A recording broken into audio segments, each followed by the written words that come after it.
அனைவருக்கும் வணக்கம்.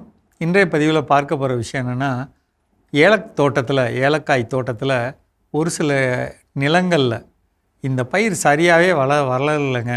ஒரு வருஷம் ஆச்சு, 2 வருஷம் ஆச்சு, இதே மாதிரி இருக்குது, தூர் வெடிக்கலை, தட்டை பெருக்கலை, தட்டை எந்திரிக்கலை அப்படின்னு சொல்லி ஒரு பெரிய குறைபாடு இருக்குங்க.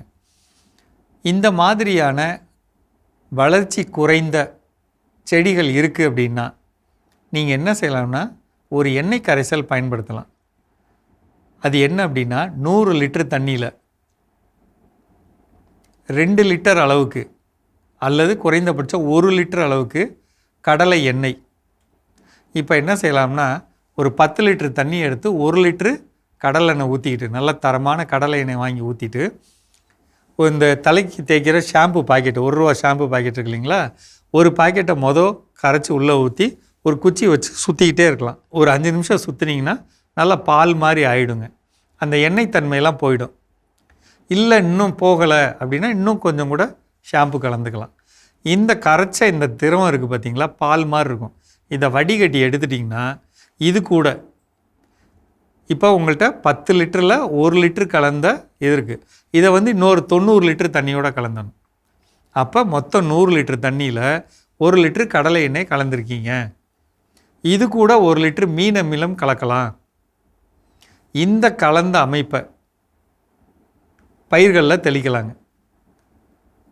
எந்தெந்த பயிர் சரியாக வளரலை, என் தட்டை பெருக்கலை, இலைகள் அகலம் சரியாக வரல, நறுங்கினமாக நிற்கிது, கிழங்கு சிறப்பாக வரல அப்படிங்கிறப்ப இந்த கரைசலை தெளிக்கிறது மிகவும் சிறப்பாக இருக்கிறதா நிறைய விவசாயிகள் சொல்கிறாங்க. முக்கியமாக தண்ணி அதிகம் கொடுக்க முடியாத, சத்து அதிகம் கிடைக்காத நிலத்தில் இருக்க பகுதி விவசாயிகள் இதை தயவுசெய்து பயன்படுத்துங்க.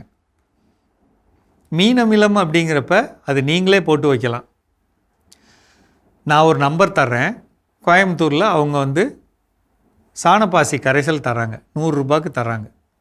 அந்த 1 லிட்ரு வாங்கினீங்கன்னா நீங்கள் அதை ஒரு 200 லிட்டர் தண்ணியில் 1 லிட்டர் கலந்துட்டு சாணப்பாசி கரைசலை 2 கிலோ நாட்டு சர்க்கரை, 2 கிலோ கடலை புண்ணாக்கு, இதெல்லாம் கரைச்சி வச்சிடலாம். கரைச்சி விட்டுட்டிங்கன்னா ஒரு 15 நாளுங்க, துணி போட்டு மூடி வச்சிடலாம், நிழலில் வைக்கலாம். 15 நாள் 15 நாள் கழித்து பார்த்திங்கன்னா 200 லிட்டரும் உங்களுக்கு ஒரு திரவம் இருக்கும். இந்த திரவத்திலேருந்து இப்போ இந்த திரவத்தை நேரடியாக மற்ற திரவங்களோட கலந்து தரையில் ஊற்றலாம், தெளிக்கலாம், அதெல்லாம் ஒரு பக்கம் இருக்கட்டும்.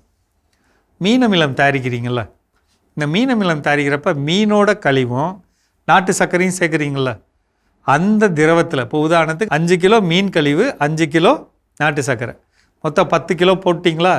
இதோட இப்போ நீங்கள் சாணப்பாசி கரைசல் செஞ்சுருக்கீங்களா, அதிலிருந்து ஒரு 2 லிட்ரு அல்லது 3 லிட்ரு அந்த சாணப்பாசி கரைசல் எடுத்து அதையும் இந்த கூட கலந்து மூடி வச்சிடலாம்.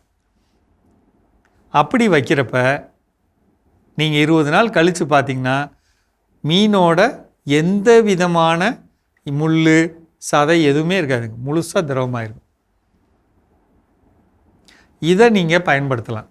ஏலத்தோட்டத்தில் என்ன பிரச்சனைனா, நம்மளால் பொருள்களை ஒரு இடத்துலேருந்து இன்னொரு இடத்துக்கு கொண்டு போக முடியல, திருப்பி அடிக்க முடியல, ஒரு பக்கம் செலவாகுது.